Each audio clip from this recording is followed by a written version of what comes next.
Cari telespettatori, rieccoci insieme in collaborazione con l'FNP, ovvero i pensionati della CISL del Veneto. Ben arrivato qui in studio Giancarlo Pegoraro, segretario regionale FNP Veneto. Grazie di Buongiorno, essere grazie qui. a voi.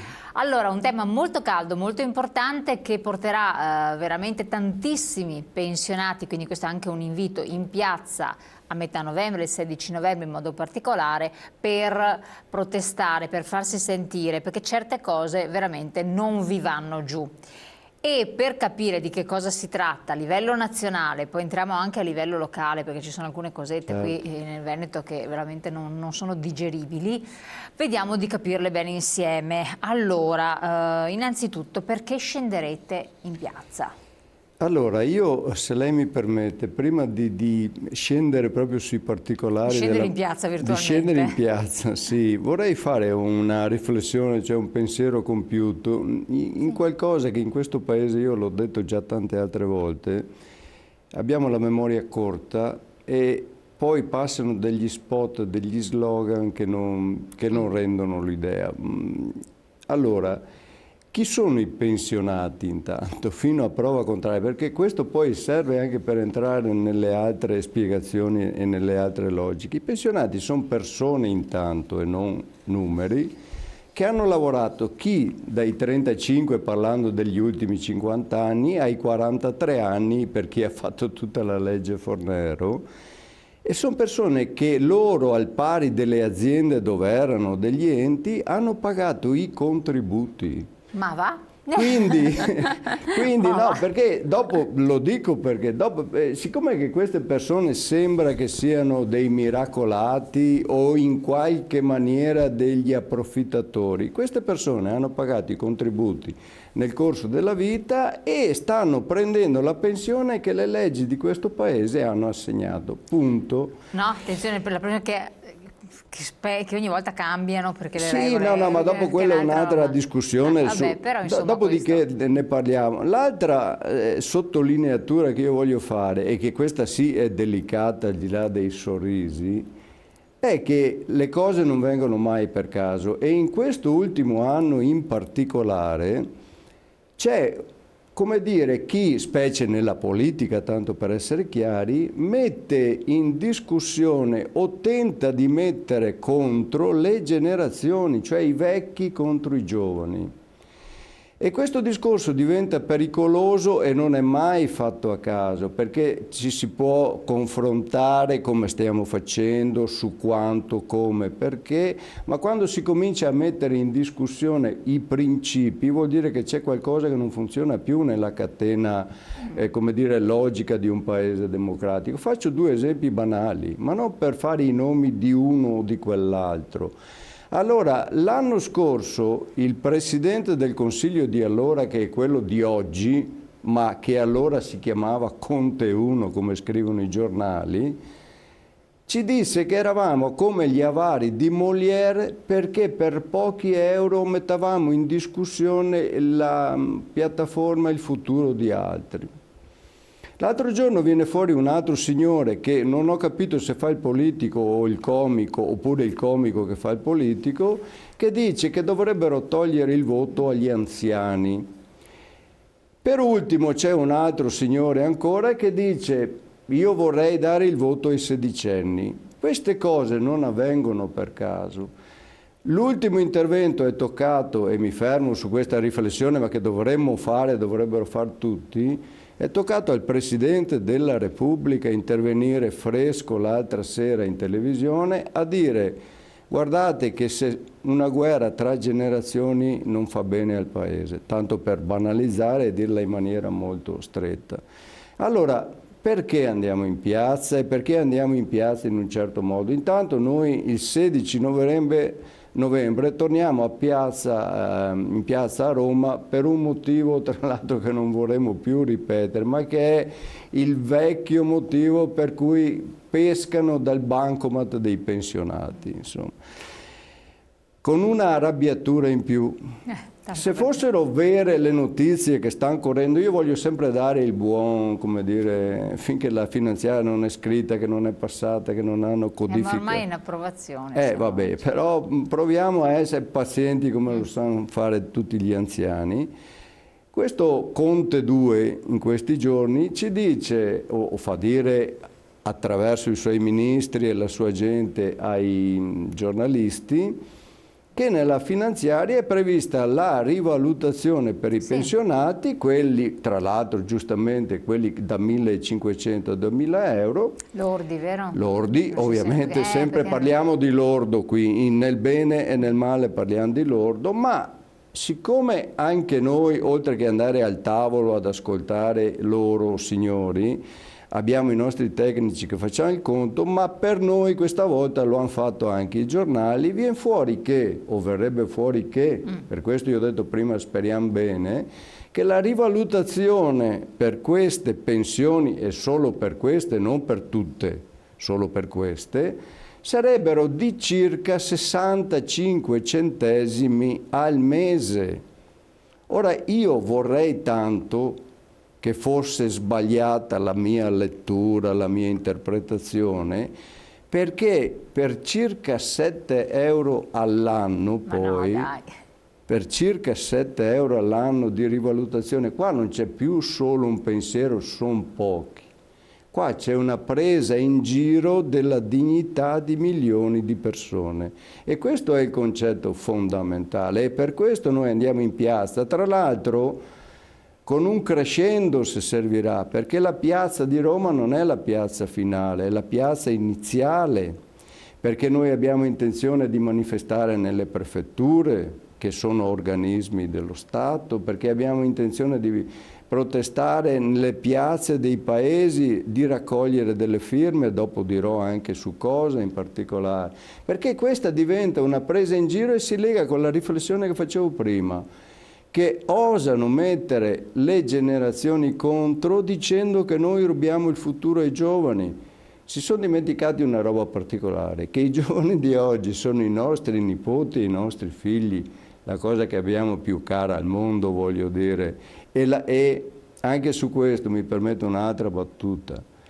Io farei davvero, come ha detto un mio collega a Roma, lo sciopero dei nonni, perché basterebbe un giorno per capire quanto sono utili gli anziani nella famiglia, non solo per i soldi della pensione, ma sono utili per il tempo che dedicano ai figli, ai nipoti, alla casa, al volontariato, alle sagre di paese. Organizzare una sagra di paese, se non c'è l'anziano che lo fa, non la organizza nessuno, questo vuol dire aggregazione. Quindi chiediamo anche rispetto su questo. No, ma c'è un aspetto che anche poi viene poco sottolineato, che un anziano, un pensionato autosufficiente dal punto di vista economico, in grado di poter mantenere con le proprie risorse economiche una badante, la sua casa di riposo qualora fosse necessario finché è in vita, cioè non va assolutamente a gravare sulle spalle dei figli o dei parenti vicini per quanto riguarda queste spese, che è una cosa estremamente grave perché nessuno guadagna, cioè qua stiamo parlando di un livello di guadagni medio-bassi, non esiste più la classe media eccetera, quindi sappiamo cosa succede. Questo è il problema, non tanto chi ha le mega pensioni che là possono anche secondo me andare a scavare perché non è neanche socialmente equo, ma qui stiamo parlando veramente di livelli di un certo tipo, quindi per non gravare ulteriormente è bene che queste persone siano autosufficienti, insomma, in qualche modo. Stiamo parlando delle pensioni medie nazionali e non solo, ricordo quello che ho detto all'inizio perché è un principio, stiamo parlando di quelli che effettivamente hanno pagato i contributi, aziende e lavoratori. Poi ci sono le pensioni di assistenza ed ecco che entro in un punto della nostra piattaforma. Noi stiamo chiedendo la divisione dall'assistenza dalla previdenza. Ma cosa vuol dire? È stato spiegato bene anche tante volte in questa sala e non voglio ripetermi a lungo. Vuol dire che le pensioni con i contributi versati è giusto che ognuno abbia la sua nelle modalità e nei modi che viene deciso con gli accordi, con la legge. L'assistenza, che è giusta in un paese civile e democratico, è quella a cui si dà aiuto a chi non ha raggiunto per invalidità, per 1000 motivi la pensione, ma non può essere pescata dai contributi dei lavoratori che hanno versato, deve essere pescata dal bilancio dello Stato. Questo farebbe vedere, tra l'altro, a tutti i grandi analisti che il bilancio dell'INPS da questo momento in poi andrebbe curiosamente in ordine, per non usare altre parole, e si vedrebbe che i fondi dei lavoratori sono in attivo, così come l'assistenza è a carico della fiscalità. Non si fa perché? Non lo so. Oppure lo sappiamo, ma non è il caso oggi di ripetersi. Quindi dicevo, noi andiamo in questa manifestazione con un motivo più che si ripeterà, perché se la finanziaria ormai viene chiusa così, noi continueremo, tra l'altro. Ci sono altri punti che noi abbiamo chiesto, però anche qua bisogna fare un passo indietro. Cosa stiamo chiedendo? Stiamo chiedendo quello che abbiamo chiesto anni fa. Cioè mi sembra allora, noi abbiamo, per non andare tanto indietro e per non annoiare nessuno, nel 2016 abbiamo fatto un accordo col governo che c'era allora, che diceva non subito, ma fra 3 anni, quindi il 1° gennaio 2019, io ti ripristino la rivalutazione della pensione, perché tra l'altro è ferma, l'abbiamo fermata parzialmente o totalmente dai redditi più bassi ai redditi più alti, però adesso te la ridiamo. Anche qua facendo un'operazione di che tipo? Bisogna anche qua pensarci a volte quando si fanno questi ragionamenti. Cioè un qualsiasi lavoratore attivo, brutta parola, ma vuol dire un giovane che lavora o un signore che non è ancora in pensione che lavora, ogni 2, 3, 4, un anno fa il contratto di lavoro. Il contratto di lavoro per i pensionati è la rivalutazione dell'INPS, l'adeguamento al costo della vita. Però attenzione, se non te la danno... Allora io non so se nel pubblico fanno questo, non mi risulta. Nel privato non mi risulta assolutamente. Quando cambi lavoro rifai il contratto, ma altrimenti non ce ne sono. Sì, no, ma la siamo mia realistici, nel nostro nord-est così succede. È vero, la mia era, come dire, un'impostazione teorica. Abbiamo ricevuto, esatto, perché abbiamo ricevuto su questa cosa qua, giustamente, poi lo posso dire con cognizione di causa, certo. Tantissime mail e osservazioni. Ci sono contratti scaduti da 10 anni, nel pubblico però la mia era una posizione sappiamo. Quasi scolastica nel dire... però non rivalutano né da una parte né dall'altra. Anche perché ho fatto il lavoratore attivo fino all'altro giorno, quindi voglio dire, avevo anch'io... Fortunata se lei rivalutavano anche ogni 5 anni. No, ma diciamo, ecco, nel privato, il settore da cui provengo, diciamo, ci sono i contratti di lavoro, nel pubblico pur fermi ci sono i contratti di lavoro. Era accademia, ma per fare l'esempio che i pensionati non hanno un contratto di lavoro, quindi tu, facendo i giusti accordi, gli devi rivalutare questa pensione. Poi, come ho detto prima, la mediazione, l'accordo, per definizione mediazione, la facciamo. Noi su questo stiamo dicendo con chiarezza. Ci ripristini la vecchia piattaforma. Ci dici, perché è chiaro che le risorse sono poche, è chiaro che il susseguirsi di governi ha portato a parlare solo di sterilizzazione dell'IVA, lo sappiamo bene. Allora, tutto domani e subito? No. Dici, lo ripristiniamo pian pianino, l'anno prossimo te ne diamo di più, però lo devi scrivere, lo devi fare, non lo fanno e usano ste formule da presa in giro pericolosa tra l'altro, per snobbare i pensionati. E non solo, lo ricordo quello che ho detto all'inizio, cercano di mettere contro le generazioni, guardi che è un problema di democrazia da questo punto di vista. Assolutamente. Poi noi nella nostra piattaforma abbiamo altri punti, non li mettiamo tutti, ma ne citiamo 2 o 3. Prima ho detto la divisione assistenza-previdenza, per dire che bisogna che i conti siano fatti bene, ma poi abbiamo la legge nazionale sulla non autosufficienza. Ora, anche qua, perché bisogna ricordare sempre ste robe che i non autosufficienti, tra l'altro, non sono solo gli anziani, purtroppo. Purtroppo. E che quindi questi pesi ricadono nelle famiglie, ricadono nelle persone giovani.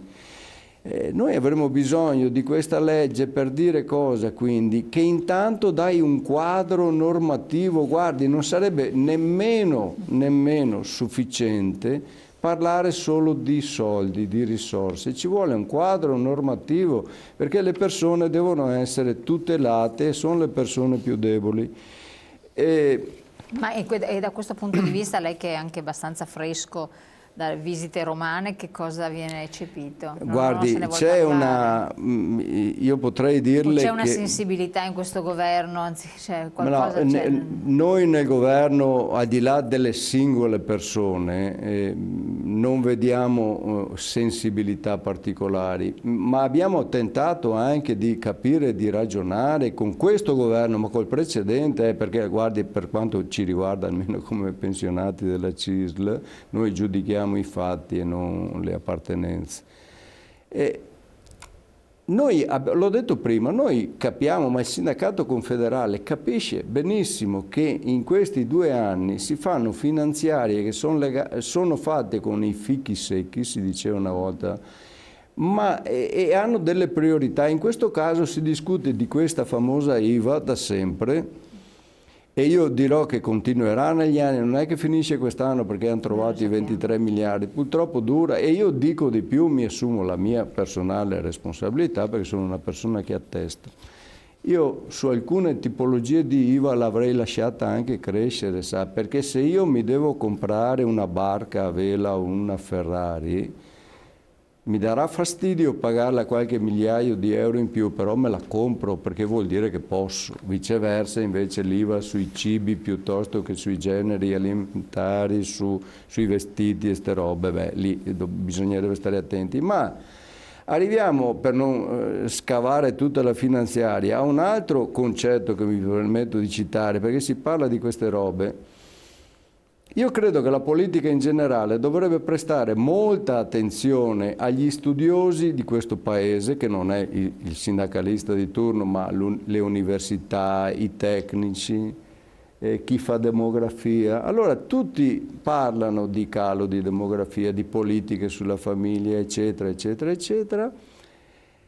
E poi scopriamo che a ogni finanziaria ci sono parole come il bonus bebè o il bonus pannolini, cioè una politica sulle famiglie la fai da qui ai risultati di 20 anni, cioè quando oggi nasce un figlio e fra 20 anni vedrai come si colloca per esempio nel mondo del lavoro o come viene fuori dal mondo della scuola.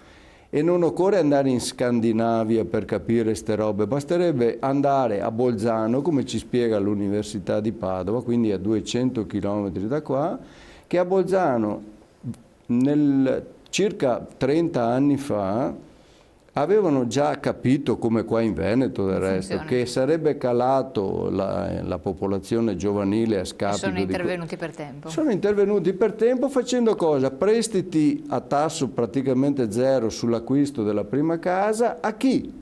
A chi metteva su famiglia? A chi diceva, a chi aveva 3 figli o faceva 3 figli. Provincia autonoma, allora parliamo di altre tematiche e mettiamo nel merito. No, però è per dire che ci vuole un pensiero ragionato e lungimirante, non la politica degli spot elettoralistici che dura dalla sera alla mattina. Questo è. Regione Veneto, entriamo nel merito, voi avete fatto una manifestazione anche recente congiuntamente agli altri sindacati, quindi a livello unitario, per il discorso delle IPAB. Cosa non è successo, cosa dovrebbe succedere? Allora, che punto siamo? Che poi si collega anche con un'autosufficienza. Sì, certo, si collega molto. Allora, noi anche su questo abbiamo avuto grandi speranze e tutto sommato vorremmo anche nutrirle ancora, voglio dire. Noi il 22 siamo scesi di nuovo, il 22 scorso, in piazza davanti a Palazzo Balbi, una volta in più. Perché?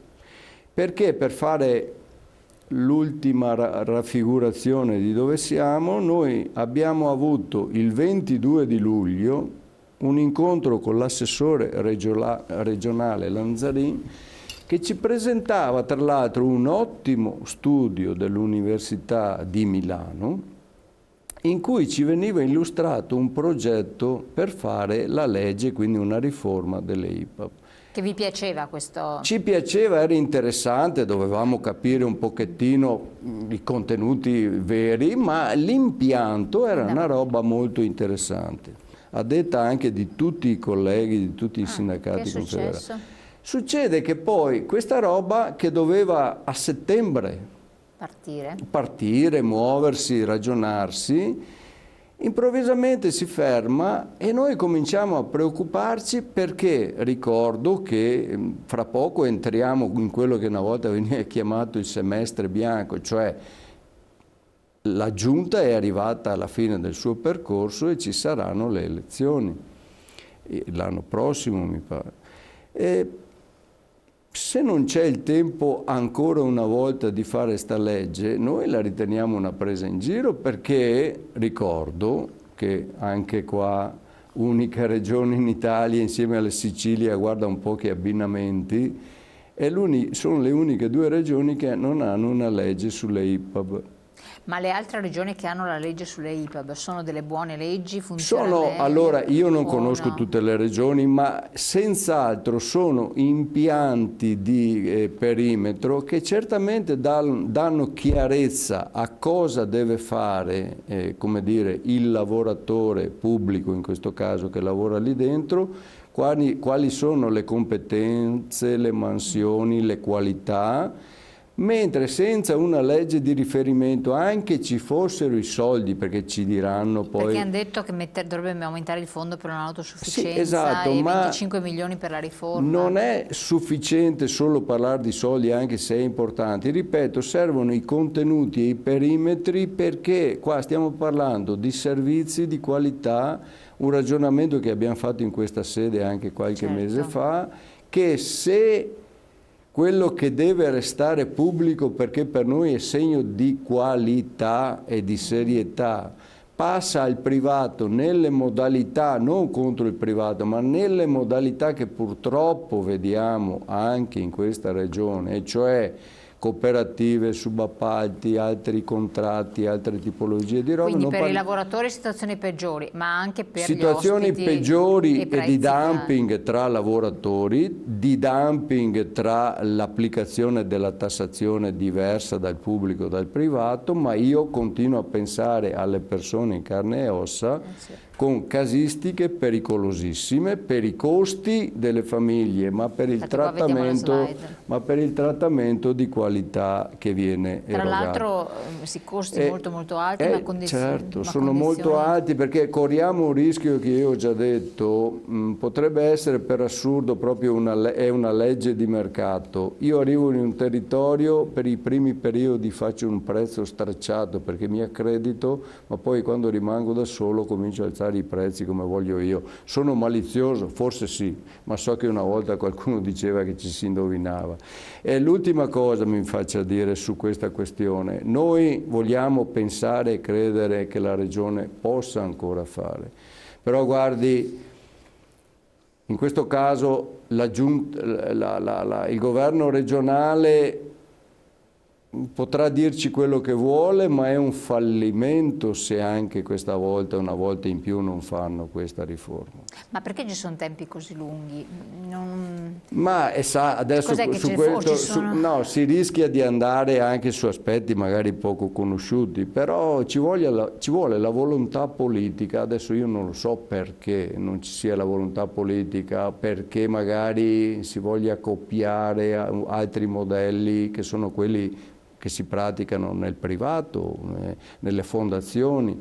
Noi continuiamo a pensare che certamente c'è anche così questo settore, ma certamente ci deve essere una regolazione che può venire solo dalla legge e non da un po' di soldi in più. Questo è il concetto che noi chiediamo e noi insistiamo perché pazienti e lavoratori pubblici e privati siano più tutelati, ovviamente. Certo. E questo sarebbe il risultato di una legge. Però comunque di questa cosa qui, quindi delle IPAB, voi agirete ancora a livello regionale, mentre per livello nazionale c'è tutto il discorso delle pensioni e del sul livello nazionale, che continuerà in crescendo comunque a livello unitario, perché abbiamo una piattaforma unitaria, ripeto, e quella è la nostra linea guida. Noi continueremo e probabilmente, non sono in grado adesso di dirlo io, ma ci sarà anche un crescendo che non è fatto solo di grandi presenze nelle piazze, ma anche dire: sì, faccio un gazebo, ti illustro il cittadino, facciamo una raccolta di firme, ma per la dignità della persona. Uno deve venire a firmare queste petizioni non perché serve per convincere Conte, no, è per la mia dignità. Io conto, io voglio firmare perché conto, io ci sono. Allora, se vedete che sindacati dei pensionati, perché a livello unitario, stanno raccogliendo delle firme, la raccolta firme è proprio per questo, per una questione di dignità che ha dei contenuti e dei risvolti anche molto importanti sotto il profilo sociale, io direi anche culturale oltre che economico. 16 novembre a Roma tutti in piazza, poi vedremo cosa succederà anche a livello territoriale. Grazie ancora, buon lavoro. Grazie e a lei, buon grazie a voi, buon proseguimento. lavoro a tutti.